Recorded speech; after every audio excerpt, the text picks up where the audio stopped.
Students, welcome back to my channel. So आज कोई पढ़ाई नहीं है, आज सिंपली मैंने आज आपको जो हमारा सीबीएसई का न्यू पैटर्न आया है पेपर का, आज हम वो डिस्कस करेंगे।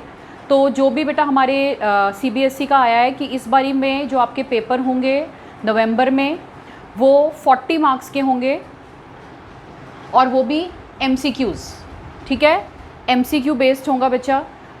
इसके अंदर आपका जो पेपर में आएगा वो आपको 3 पार्ट्स में पेपर डिवाइडेड होगा, part number 1, part number 2 and part number 3। जो पार्ट 1 है that is compulsory to be attempted, सभी को ये वाला पार्ट 1 तो कंपल्सरी होगा।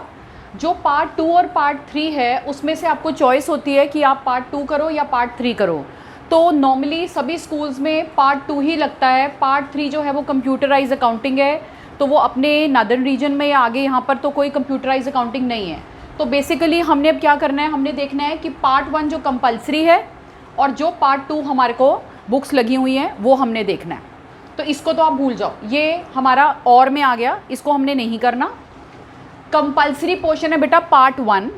पार्ट 1 में कौन कौन से चैप्टर्स कवर होंगे? Fundamentals, change in the profit sharing ratio, goodwill and share capital and admission. ये सारे बेटा जितने भी चैप्टर्स हैं ये आपके फर्स्ट पार्ट में कवर अप हो जाएंगे।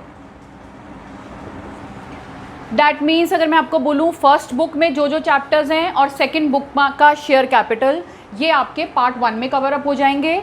और जो हमारी पार्ट 2 है उसमें जो आपकी थर्ड बुक थी एनालिसिस ऑफ फाइनेंशियल स्टेटमेंट वाली, जिसके अंदर statement of PNL and balance sheet और रेशोज़, ये वाले चैप्टर्स इसके अंदर आएंगे।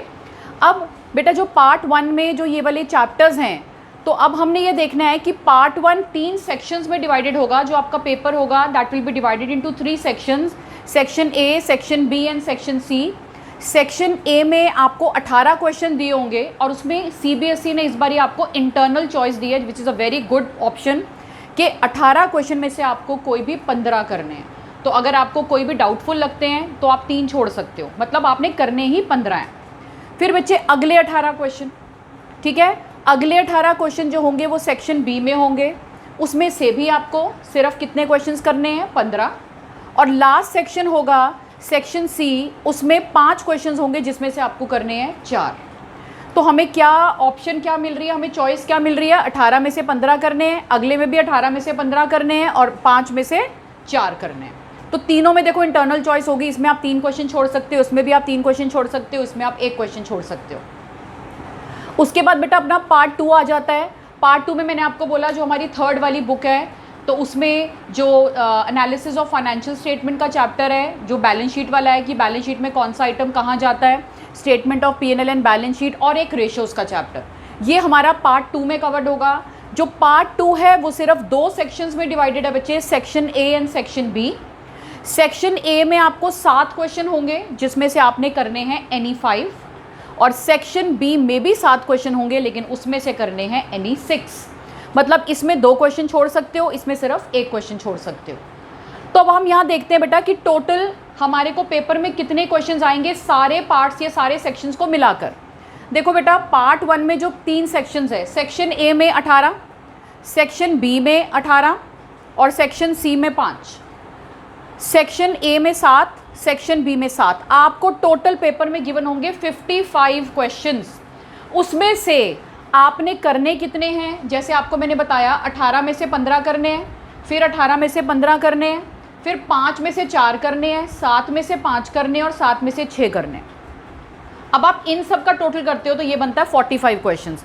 दैट मीन्स आपको टोटल जो चॉइस होगी वो 10 क्वेश्चंस की होगी, बट वो ओवरऑल नहीं है कि 55 में से डू एनी 45, नो, वो मैंने आपको इंटरनली बता दिया है कि हर सेक्शन में आपको इंटरनल चॉइस है कि 18 में से इतने करने हैं। तो ये एक बहुत अच्छा है बेटा कि आपको हर सेक्शन में इंटरनल चॉइस है। अब उसके बाद है कि जो पेपर है वो पूरा एमसीक्यू बेस्ड होगा, it is not at all subjective, पूरे का पूरा आपका ऑब्जेक्टिव होगा। टोटल मैंने आपको बता दिया मार्क्स कितने हैं बेटा, पूरे जो हमारे टोटल मार्क्स हैं पेपर के वो हैं, एक तो total marks and total questions to be attempted. Now total questions to be attempted, हैं 45। आपको अटेम्प्ट तो बेटा 45 ही करने हैं ना, ठीक है, और मार्क्स हैं 40। अब सीबीएसई क्या लिख रहा है, सीबीएसई उसमें लिख रहा है, जो सीबीएसई ने अपनी नोटिफिकेशन भेजी है कि सारे क्वेश्चंस जो हैं, all the questions carry equal marks. अब 40 नंबर में आप 45 क्वेश्चन कर रहे हो, तो ये तो एक नंबर का भी नहीं एक हुआ। तो अगर हम इसको देखते हैं कि पर क्वेश्चन की क्या हमारी वेटेज बैठती है, तो बेटा हमारा जो पर क्वेश्चन होगा दैट विल कैरी 0.88। एक क्वेश्चन आपको 0.88 का पड़ेगा, 1 भी नहीं है, एक भी नहीं बन रहा आपका, एक नंबर भी नहीं पूरा एक क्वेश्चन का बन रहा है, इट्स 0.88, ठीक है। अब आपको जो टाइम मिलेगा, टोटल टाइम बेटा कितना मिलेगा to attempt this paper, that is 1.5 hour, मतलब 90 minutes. Total time will be 90 minutes and total questions to be attempted 45। मतलब ऑन एन एवरेज अगर हम देखें तो हमें एक क्वेश्चन के लिए 2 मिनट मिलेंगे। बट जो स्टार्टिंग वाले क्वेश्चंस होंगे बेटा, जो बहुत आसान होते हैं, पेपर जो होता है वो ऐसा नहीं होता कि पेपर आपका एकदम ही बहुत मुश्किल होगा या एक ही बहुत आसान होगा। पेपर में कुछ लेवल्स होते हैं, कुछ ऐसे क्वेश्चंस होंगे जो बहुत ही आसान होंगे, जो कोई भी कर सकता है। फिर कुछ एवरेज होते हैं, एवरेज क्वेश्चंस होते हैं जिसमें आपको सॉल्व करना पड़ेगा, कुछ टाइम लगेगा। और थोड़े से लास्ट में जो केस बेस्ड आते हैं, थोड़े से क्वेश्चंस ऐसे ज़रूर होंगे बेटा, 5-10 क्वेश्चंस होंगे जो अबव एवरेज लेवल के होंगे, जो थोड़े से मुश्किल होंगे। तो ऐसा नहीं, कभी भी सीबीएसई ये नहीं चाहता कि बच्चे फेल हो जाएं।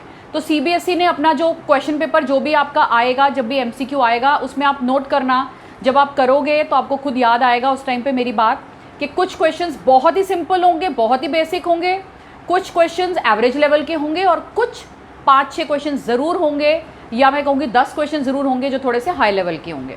तो ये मत सोच के चलना कि हमें एक क्वेश्चन के लिए 2 मिनट मिल रहे हैं। वो जो छोटे वाले क्वेश्चंस होंगे जो बहुत इजी हैं, उसमें आपका टाइम कम लगेगा, जो थोड़े से मुश्किल है इट विल टेक टाइम। हो सकता है उसमें ऑन एन एवरेज आपका 2 मिनट भी लग जाए, 2 मिनट से थोड़ा सा ज़्यादा भी लग जाए। तो आपने कोशिश करनी है टाइम को बचाने की। दूसरा, आपके ये सारा जो पेपर होगा ये OMR शीट पे बेस्ड होगा, कि आपको जो भी आप सॉल्व करोगे आपको उसके लिए OMR शीट दी जाएगी, और उसमें आपने उसको फिलअप करना है कि कौन सा आपका ऑप्शन सही है। बच्चे क्या करते हैं, सारा टाइम बेटा पेपर करते रहते हैं, और वो ये ध्यान नहीं रखते कि हमने मार्क भी करना है, OMR शीट में आपने मार्क भी करना है, उसके लिए भी आपको टाइम चाहिए। तो बहुत हिसाब से आपने करना है। जैसे ऐसे कर लो कि जैसे पहले 10 क्वेश्चंस करें, ठीक है, या ऐसे भी कर सकते हैं हम कि मान लो आपने पहला सेक्शन कर लिया, ठीक है बेटा, सेक्शन A करा, 15 क्वेश्चन करे, उसको OMR शीट में मार्क कर लिया। फिर उसके बाद आओ सेक्शन B पे, फिर अगले 15 क्वेश्चन करो। क्योंकि कई बच्चे ऐसे सोचते हैं पहले पूरा पेपर कर लेते हैं, बाद में सारा मार्क करेंगे, तो कई बारी मार्किंग के लिए टाइम ही नहीं बचता।